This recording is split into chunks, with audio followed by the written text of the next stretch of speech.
Hello, we're back with tarot cards today, and I really wanted to get into the tarot proper.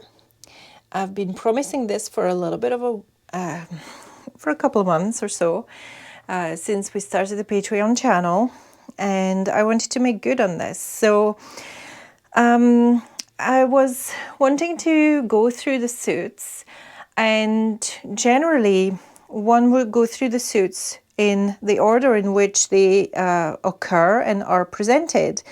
But I thought, well, that's all fine and dandy, but why not start with the suit of swords? Because that is the suit that is most problematic to most new tarot readers, okay? I'm sure that for the other suits, you find a lot more things to say and things to do, and a lot less scary things to say and do. But with swords, it can be a little bit more problematic. And the reason why it is a little bit more problematic may become apparent as we're flicking through the cards in just a moment. So the swords presents the suit that has the most challenges attached to it. And just now I've got 4 different suits of swords that are represented here. And I want you to just take in the ace for each of these suit of swords and get a feel for each and every deck through just the looking at the aces. I'm also going to delve a little bit into numerology today because I think it's particularly pertinent in the suit of swords, okay? So, although the swords are represented in the ace, or in the case of the the spirit animal tarot, it's been changed. It's not the suit of swords anymore, it is the suit of feathers.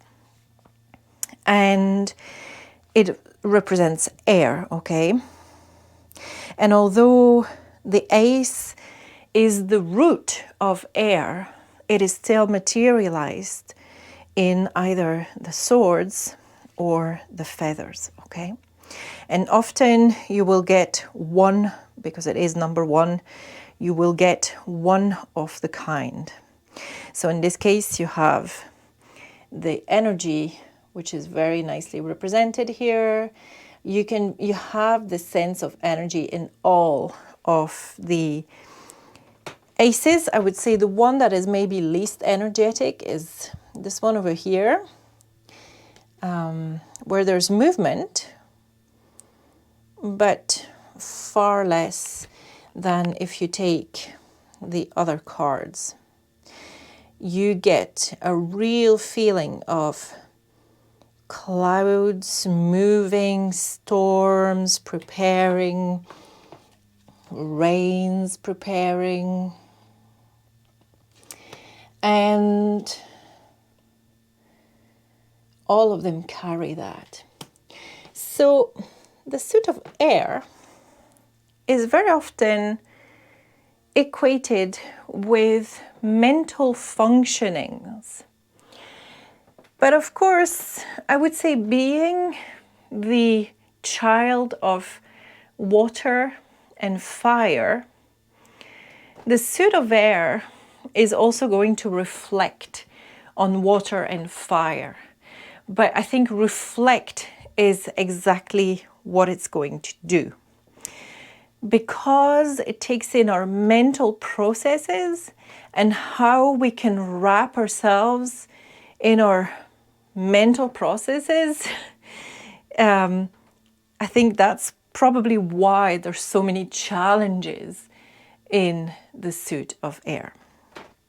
So let me take away. So I've got 2 fairly more traditional decks, although you will see this one is not traditional, but it's Pippish traditional. This is very traditional. It's a Rider-Waite clone. This is not traditional because the the suit's been renamed and it's all being represented with birds. And this is fairly traditional, although it's got its own take on it. So I'm going to expose them to you one by one. I'm going to start with the traditional suit. And actually, I just saw one of the court cards there. And just to let you know, I'm not going to get into the courts today, okay? Because the courts are a thing unto themselves. Okay, I might show you the courts, but it's not my intention to get into them today. Alrighty, so here we go. Suit of Swords, traditional way. And you can see why this might be problematic for new tarot readers. Because there are a number of cards that do not exactly inspire confidence. So if you bear in mind, and it's, of course, bear in mind because we're reading the Suit of Swords. So bear in mind that this is about your mental processes. So don't let them send you into a spin. And also that there's always two sides to every story. And that there are many ways to read a card. Okay? So you can see the challenges very clearly in the Three of Swords and the Five of Swords, although this one is fairly optimistic depending on who you are. If you're this guy, not so optimistic, but if you're this chap here, you know, okay, it's kind of optimistic, but again, this is a double-edged sword. And here is a challenge. 7, 8, 9, and 10 are, of course, so very challenging. So depending on how you read the two can be a challenge as well or not. So you can see why this suit freaks people out, right? Because you potentially have 1, 2, 3, 4, 5, 6, 7 cards that are challenges out of the 10. Okay. So the suit starts with an ace. And your ace is the pure potential, the raw material to make something happen. So in terms of air, it's going to be your mental processes and maybe your ethics and functionality in your mind taking shape around something new. This is going to be your ace. And this is going to emerge then and split to your 2. And the 2, I view the 2 as depth unseen. Okay, and a lot of people say things are not seen clearly in the Two of Swords. Okay, depth unseen, but the processes are peaceful. And, you know, there's no anguish in this character's face. She can't see what's happening, and the moon is there telling you that there's obscurity, but there is no anguish. She's quite peaceful. And a lot of people have referred this as the peace sign, you know, the way that the swords are organized. And I quite like that because this is a peaceful approach to a not knowing, to a depth which is there, which needs to be approached and uncovered maybe. But we are in the 2, and the 2 in numerology is already fairly in the early stages of stability. Okay, so it has stabilized the 1. The 1 has emerged and stabilized in the 2. The 3, for better or worse, in this case for worse, is an interference. And you will find that all the way through tarot, that the odd numbers are interferences, okay? And sometimes they are for the better, because They come to shake something which is too stable and which is inhibiting growth. So you then need to you need that external element to shake things up in order to be able to move on, sort of thing. But of course, in this suit of swords, as you can see, and this is the dreaded card that everybody, rather nobody wants to see, is the sheer heartbreak. Okay. Now, I often say that, okay, there may be things, anguish, things that are making you feel bad, but in my view, you are the third sword protecting your own heart, your own integrity, your own processes. And generally, that sword is the strong sword. Okay?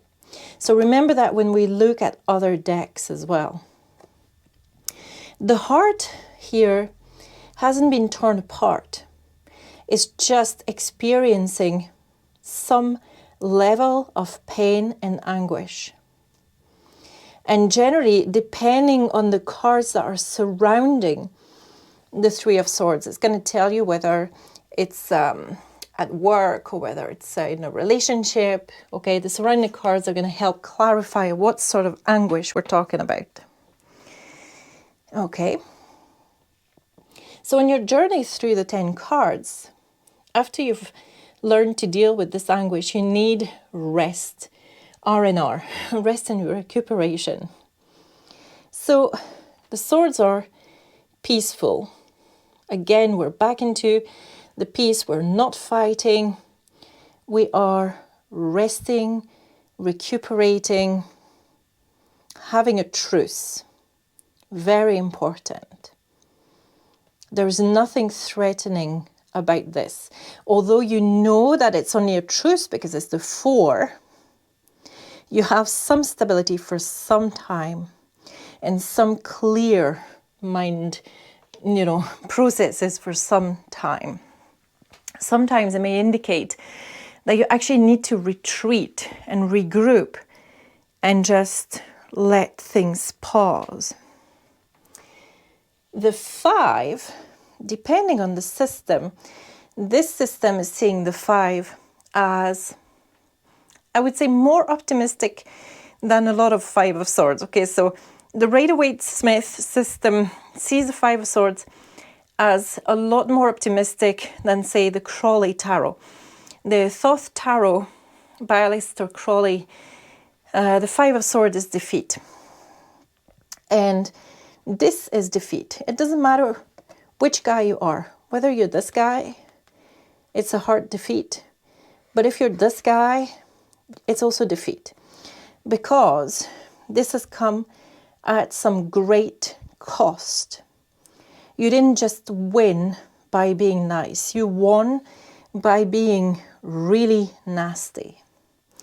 In some systems, it can also indicate an overload and needing to reach out to people for some help, okay? And here, it's more about ego, interfering, having interfered in your relationships, having interfered with whoever these guys are, okay? And you have won the battle, but at a great cost. The skies are not clear. The battlefield is still there. This is not a great victory. And the guy has got kind of a little bit of a, I was going to say a neutral face, but actually you can see that he's battle weary and his face is scarred. I don't know if you can make that out from this card. So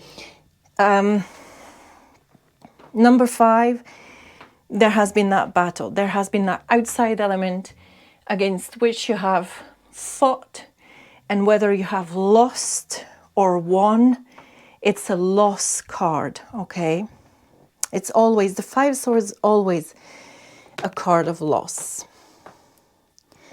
Moving on to the 6, and we're on calmer waters. When you're reading swords, always look at the sky. Very important to look at the sky. The sky has cleared. There's a big bright moon illuminating your travel, your journey, and you need to leave something behind. So probably what happened there, don't dwell over it, move on. Move on, okay? Calm waters, and even though there is still some uncertainty, some darkness, you do need to move on in this card. And you do so with confidence, I would say. You know, there is nothing really holding you back. The swords are kind of arranged around the person in a sort of a fashion that would indicate protection more than anything else. So bear that in mind. Your own processes are at a point where they need to move on, or they are going to move on, but they're going to do so in a soft, peaceful, protective way. The Seven of Swords. There's many interpretations for the Seven of Swords. A lot of the time, systems are going to have it as deceit. You can see why the guy is stealing the swords quite clearly. But often the deceit is going to be if you read reversals. And very often it's going to be biting off more than you can chew, not being able to carry all of the swords, or not being given all of the swords. Okay, so choose your interpretation. If you're not able to carry all the swords yourself, then it's a little bit like the later cards in the Wands, which we'll look at some point, and being overloaded, not being able to see what's right, you know, and not being able to get to your goal, all right? Of course, in this card, you can clearly see, I think in this particular card, there's definite deceit. Okay, but there's also a thing that the energy is being invested the wrong way, because we're so busy with these swords that we didn't see the pot of gold, okay, or the light down here. So we're totally missing what this is about, and the thoughts processes might actually reflect that. Okay, Eight of Swords. The Eight of Swords is not as bad as it looks. Although this lady is bound and she has been blinded, she's got a blindfold, the chains are very loose, and this is going to be true for most of the Eight of Swords cards. And this is you having put yourself in a place where you cannot think clearly your way, where you cannot think your way out clearly. Okay?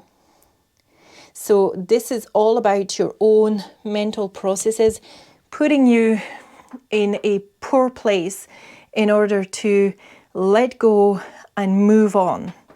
And if you carry on this path, you're going to end up in the super anguish of the Nine of Swords.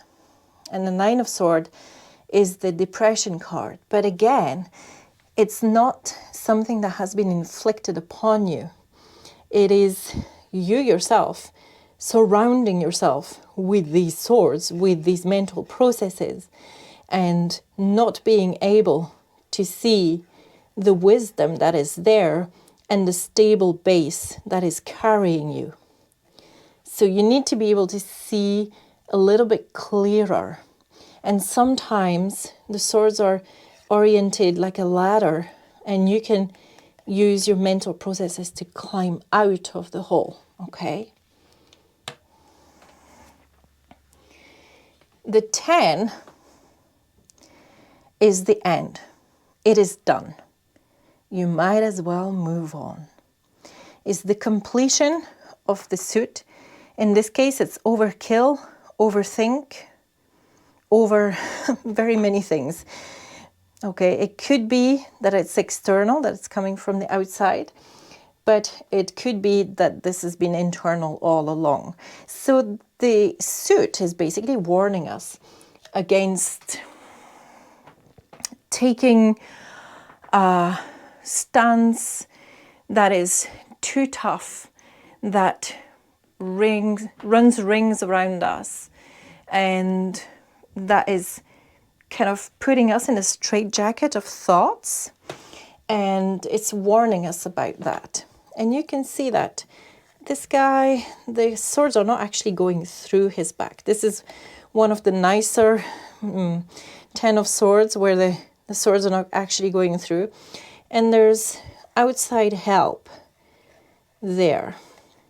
But generally, if you see this card, it's going to signal maybe exhaustion. Often it's going to be exhaustion, okay? Being very tired, having had enough, and the completion of a process. So don't agonize too much over a 10 of swords because the process has been completed. And often you just need to take a rest and just reset in order to get out of this. And maybe even take some outside help, okay? Okay, so this is the traditional suit. That's what it looks like. I'm going to try and show you what other suits look like. So the reason why I want to show you is because not all the suits are as scary, and some of them are not scary at all. So let's see. Trying to organize these so that they fit.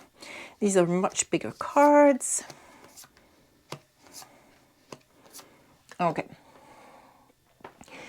So this is from the Moonchild Tarot, and hopefully you can see that the difference is fairly big. One, it's using collage people, so actual models and real people. And I actually love this Three of Swords. It's very evocative. And you can see that the two smaller swords are in trouble, right? They're broken and they're not in straight, but you are fine, okay?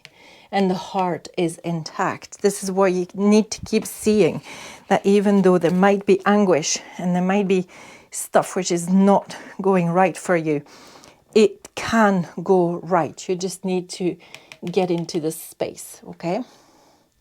So a couple of confusing things. So this is the defeat, and you can see all the swords pointing to her, and there's the skull there pointing towards her. It's like it's screaming at her.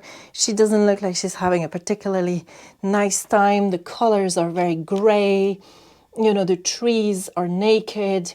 This looks like a very defeat landscape, right? Very defeated landscape. In comparison, the 6 has got a lot more hope about it. And this is kind of fake hope.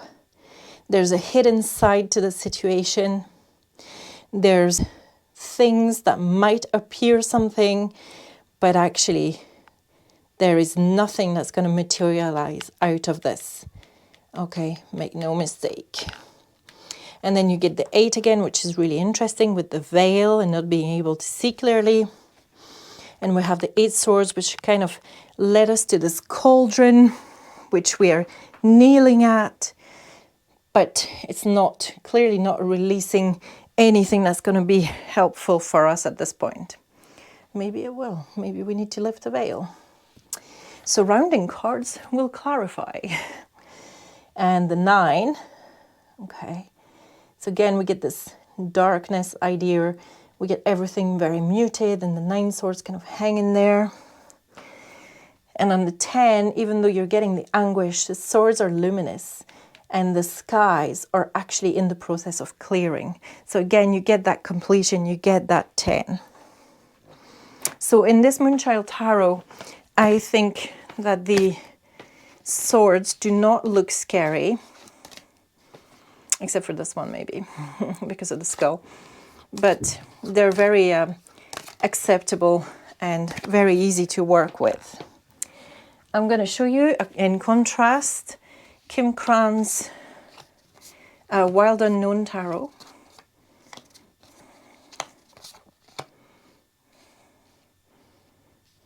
Okay, and you're going to see that this is a very Very different story. So out of all the tarots that I own, this has got some of the nastiest cards that I have. Okay, so the Three of Swords, there's actual blood coming down, trickling down. So even though there isn't a heart, you do get this kind of shadowy figure, and the swords piercing through and the blood coming off the swords. You get the message. This is not a pleasant place to be. I love the infinity around the sword though, because that's right, infinite potential. With all the aces, you've got infinite potential. This is brilliant. I love this Four of Swords. But the 5, you get the idea.